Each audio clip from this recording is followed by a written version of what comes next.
Hello, everyone, and welcome back to Click Happens. I'm your host, Doug Kreitzberg with SeedPod Cyber. Today, we're going to be picking up where we left off last week with Marissa Falk-Friedman and Melanie Whitty, attorneys with Crum & Foster.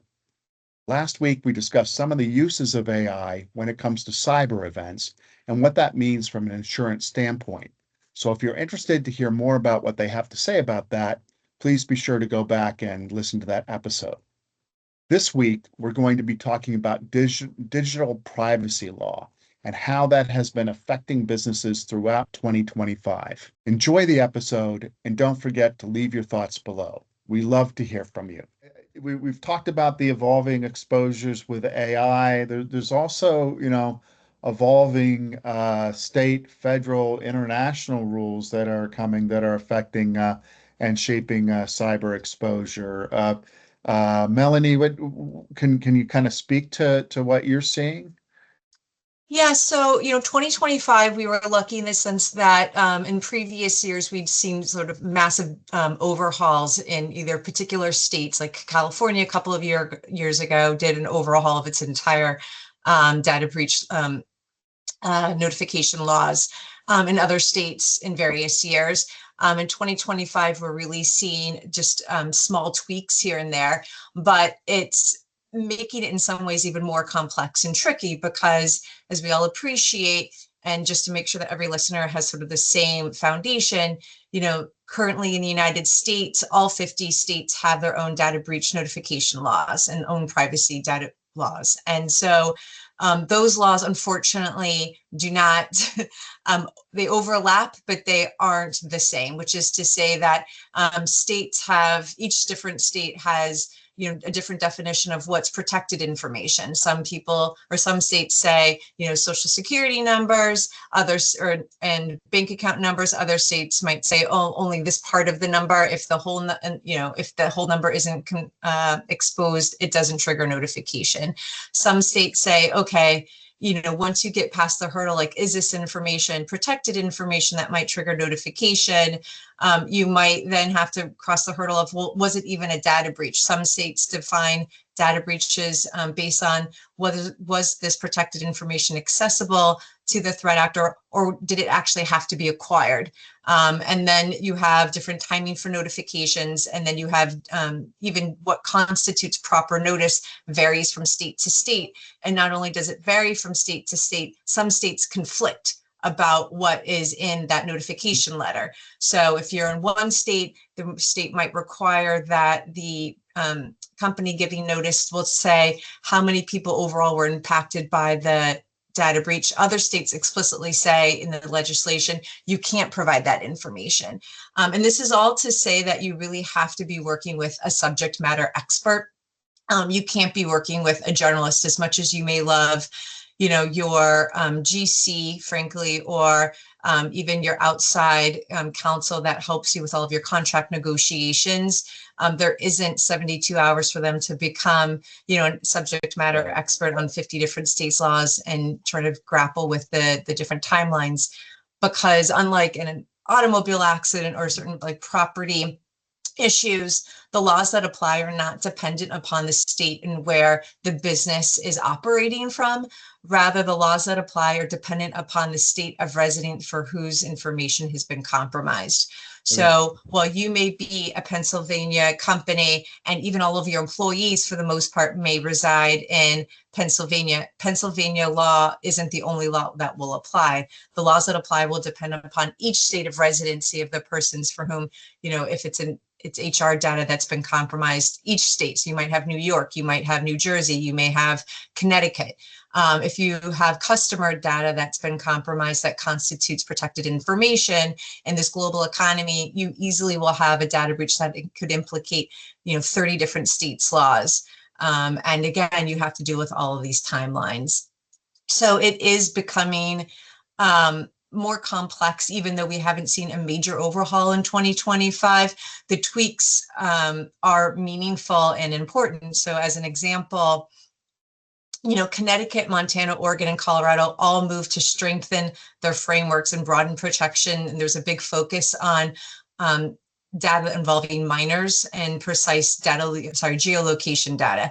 So some states, in particular, I think Connecticut raised the age for heightened protection for minors to 17 from the current 16 years. So they added a year where this higher level of protection applies. Connecticut also created new privacy notice requirements.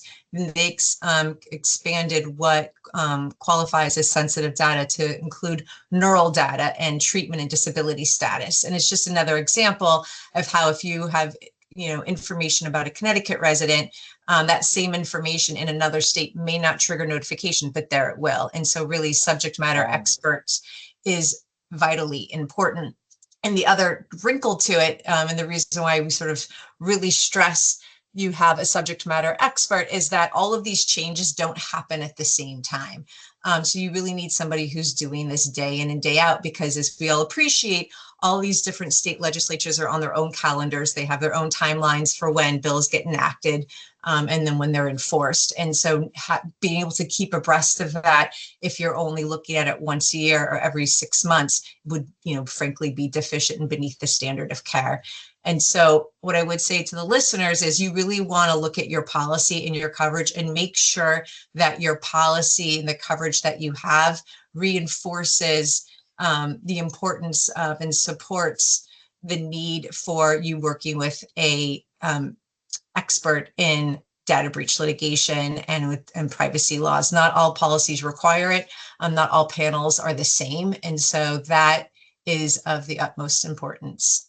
Right, right. So to make sure, just so I can understand what the last point you just make sure that if your cyber coverage has, when you mention panel, you're talking about a panel of attorneys or resources that are available that have expertise in privacy laws and that may be particular to the territories that you're covering, whether you're national, regional, or maybe international, right? Because there's international laws in Europe or Asia, Australia, that you may have to pay attention to. With regards to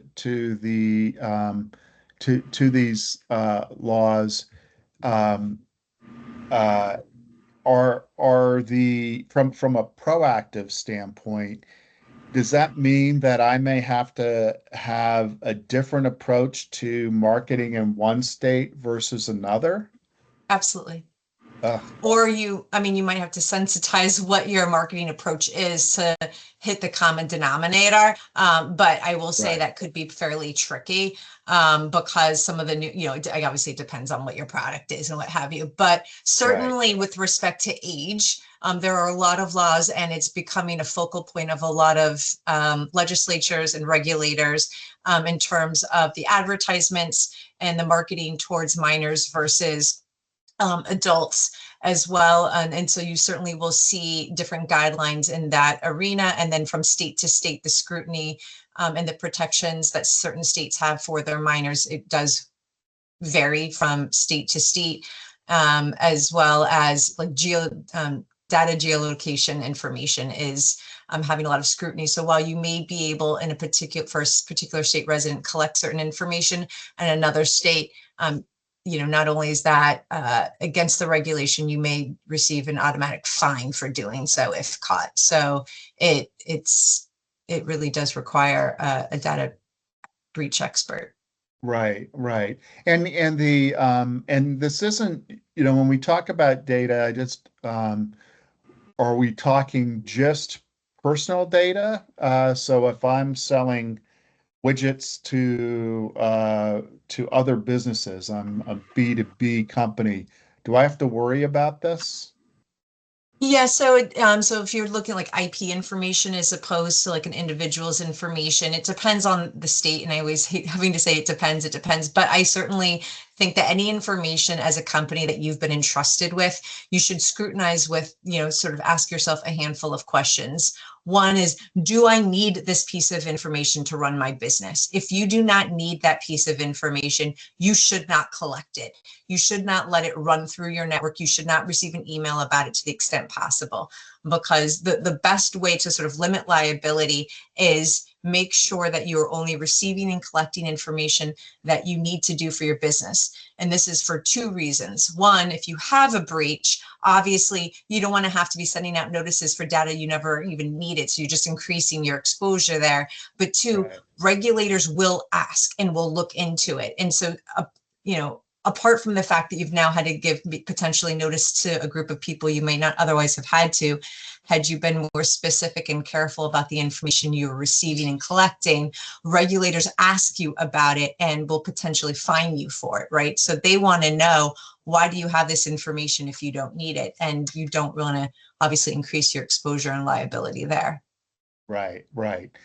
And this may be a legal term, but wrongful collection is I've heard that a number of times, and that's certainly part of or can be part of a cyber insurance coverage for wrongful collection. Is that what we're typically talking about? That I am wrong as a business, I'm collecting information that I should not be, or is it more that I may be okay to collect it, but I'm not disclosing that I'm collecting it, or I'm not disclosing what I'm doing with the data, or is it all of the It above? really, I'll let Marissa also chime in here, but it really runs the gamut in what we're talking about. So from a breach notification standpoint, in terms of what your obligations may be, you don't, I feel pretty strongly that you don't want to collect or even receive any information you don't otherwise need, because you open your exposure Right, in terms of what you might have to give notice for in the absence of a breach. And like worst case scenarios, when an insured finds out, their forms had all this additional information, or they were receiving all this information that they didn't even need, just because it was a form that was used 20 years ago. And for whatever reason, that information might have been necessary to collect money from like an insurer's insurance company, right? But the same standard doesn't apply anymore, and they didn't need all that additional information.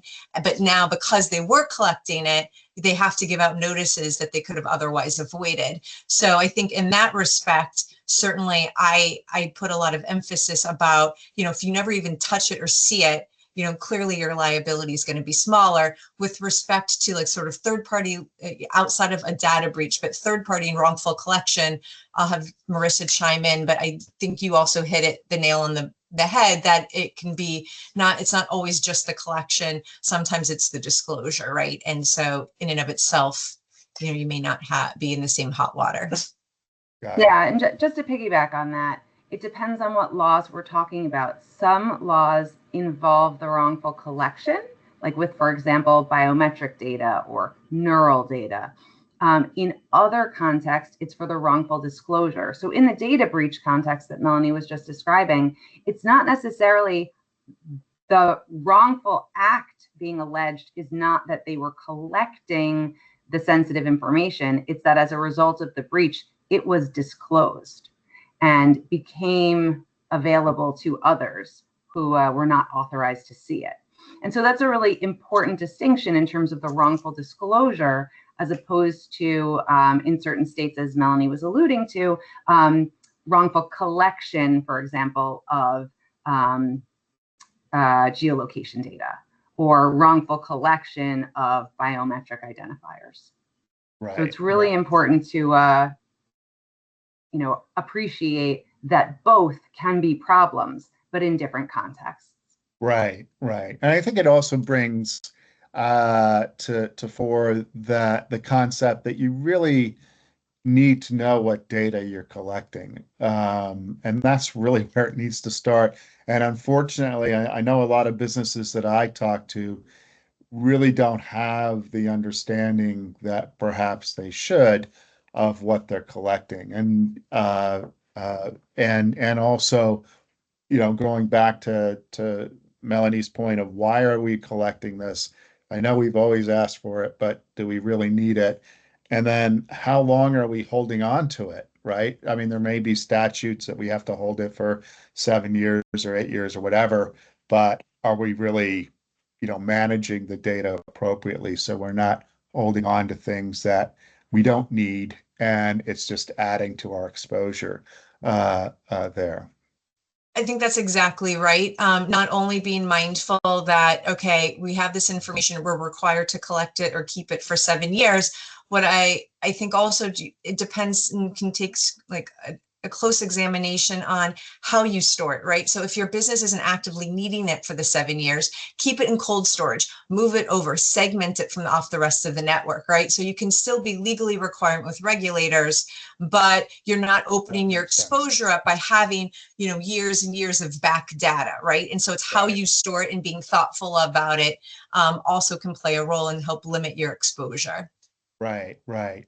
And with just we're going to talk about one particular law in a second here.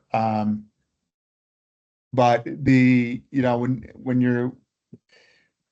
we have kind of ransomware, we have social engineering related business email compromise that it's called actions or incidents here. Obviously, the data breach in whatever traditional sense you want to call it here.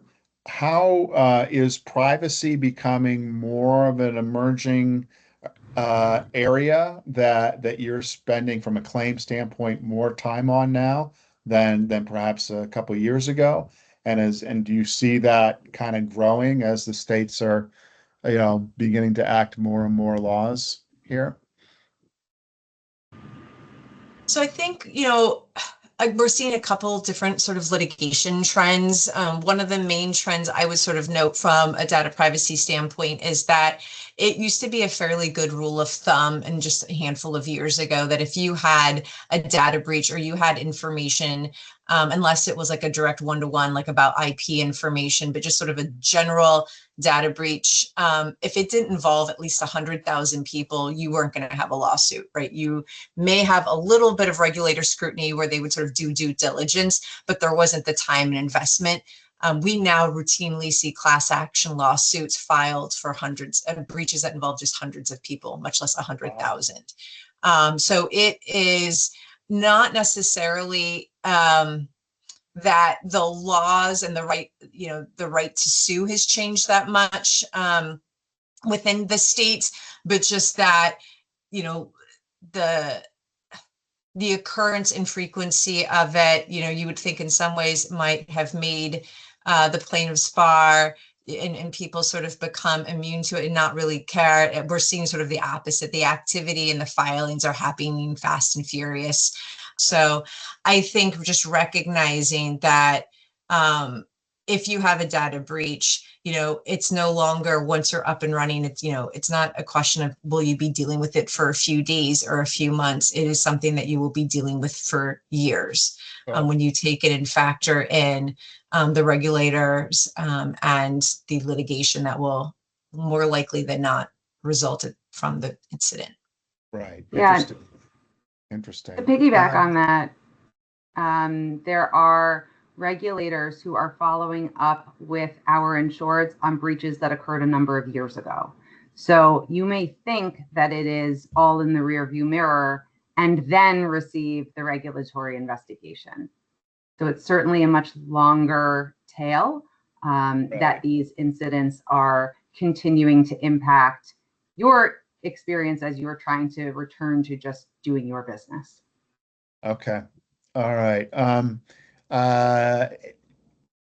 It's and that you want to make sure that you're keeping good records, I guess, through the process. There's one particular law that I became familiar with over the past month, and that's called Daniel's Law. It had to do with a New Jersey related incident, and now I've understand there's similar type laws. They're not called Daniel's Law in other states here. Can you kind of speak to that? Yeah, absolutely. So in 2020, a disgruntled lawyer researched Judge Esther Salas's home address on the internet, went to her house with the intent to kill her. He shot and killed her son and critically wounded her husband. Yeah, it was horrible. And in response, New Jersey enacted Daniels Law to enhance the safety and security of certain public officials and their immediate family members so that this wouldn't happen again. Not surprisingly, similar laws were enacted in a number of states across the country. So New Jersey allows covered people, including active and former judges, prosecutors, police officers, child protection investigators, and their immediate family members to stop people from sharing their home address and telephone numbers. So upon receipt of a written notice telling the recipient not to disclose the covered person's home address and unpublished phone number on the internet, that company has 10 days to honor that informational takedown request. And if the information is not taken down in 10 days, the law provides for statutory damages of $1,000 per violation. So presently, there are over 100 lawsuits filed against different data brokers on behalf of 20,000 covered New Jersey public employees. And some of these cases are pending in New Jersey state court. Others are pending in New Jersey federal court. And whether or not that New Jersey law violates the First Amendment is currently the subject of an appeal before the United States Court of Appeals for the Third Circuit. And just the other day, the US Court of Appeals certified 2 questions to the New Jersey Supreme Court, the state court, to decide. And then once the state court has decided certain issues, then it will be sent back to the Third Circuit to decide the remaining issues. So that's all in New Jersey. And those cases are essentially going to be on hold while the appellate courts consider these issues. In West Virginia, by contrast, it's publishing the personal information that is unlawful in the first instance in the absence of prior written consent from the protected person. So in August of 2025, just last month, the federal court in the Northern District of West Virginia held that West Virginia's Daniels Law is unconstitutional, specifically because it is not the least restrictive means of achieving its compelling interest in the conflict between free speech and privacy. So while the West Virginia decision is not binding for the Third Circuit, it is something the Third Circuit is likely to consider. So what does this all mean? It means that this is very much developing law and that we can definitely expect developments in the next 6 months to a year and even further out from there. So it's just something to be very aware of. And furthermore, there are other states that have similar laws on the books. Not all of them have private rights of action. Not all of them can you assign your rights to a third party. And that certainly has an impact on where the lawsuits are being filed. We're not seeing them in states where there is a private right of action for injunctive relief only, but specifically where there are statutory damages, because these statutory damages can be huge. Consider $1,000 per violation on behalf of 20,000 people or more. So if you're a data broker, whether officially or in a more silent capacity, even if it's B2B, it's important to be aware of this emerging law because as the law currently stands, at least in states with private rights of action and statutory damages, there's real potential for significant money damages to be in play. And I think like really just, again, it just echoes this idea of knowing what information you receive and you collect and making sure it's truly limited to what you need to run your business. And so it's just another example of that that echoes throughout. Right. And to be able to have mechanisms in place to handle requests to remove data or change information so that can be done. And just to put, at least the scenario that I was involved with, and I'm sure I'm going to get a number of things wrong, but essentially there's a plaintiff firm that reached out and got a number of these protected individuals, protected, class of individuals, to assign them the right to give notice to data brokers, well, maybe others as well. And so they would send a data broker 20,000 notices to say, please remove me. And they have 10 days to do so. And in a good, probably in a good week, that would be hard to do. But then, they were also kind of doing it over holiday periods where you'd have down staff and nobody would kind of read their emails as they might otherwise. And so that's become problematic here.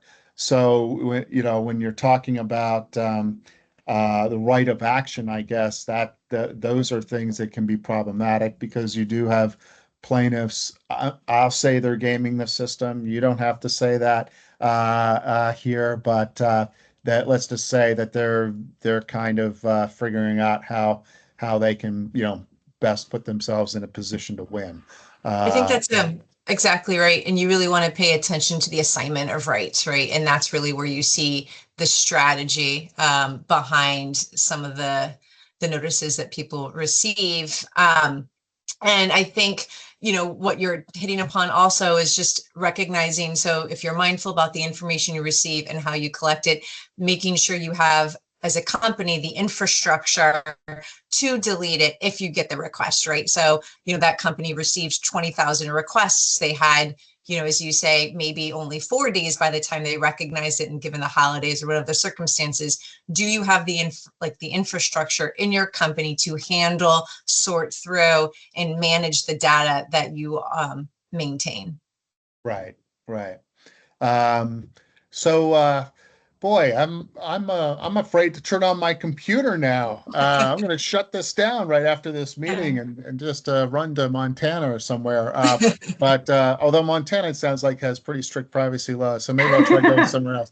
But in any event, this has been extremely informative. I really appreciate Marissa and Melanie, your insights on these areas that businesses perhaps aren't thinking about as much, and certainly those that focus on the cybersecurity side perhaps aren't thinking about as much as well. And I would say on that side, we we should be paying more attention on data and understanding what the data is as part of an appropriate cybersecurity framework. And that's something we may be talking about in future episodes too.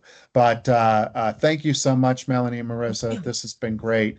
And look forward to seeing you at some point in the near future. Thanks for taking the time to speak with us today. All right, great.